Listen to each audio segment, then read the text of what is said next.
সবার বাড়িতেই কিছু না কিছু রিচুয়ালস তো দেখাই যায়।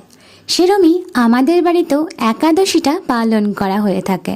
আর সেই কারণে একাদশীর আগের দিন আর একাদশীর পরের দিন, একাদশীর দিন তো আছেই, টোটালি 3 দিন ধরে আমাদের বাড়িতে ভেজ রান্না হয়ে থাকে। তবে আমি যতই ননভেজ খেতে ভালোবাসি না কেন, এত স্পেশাল যদি ভেজ ডিশ হয়ে থাকে, সেটাও আবার এত সুন্দর করে সাজিয়ে দেওয়া হয় আমার সামনে, সেখান থেকে মুখ ফিরিয়ে একদম থাকা যায় না। আজ সেরমই একটা দিনের ভিডিও তোমাদের সাথে শেয়ার করছি। মায়ের কাছে প্রথমেই আবদার ছিল ভাত ভাজা করতে হবে।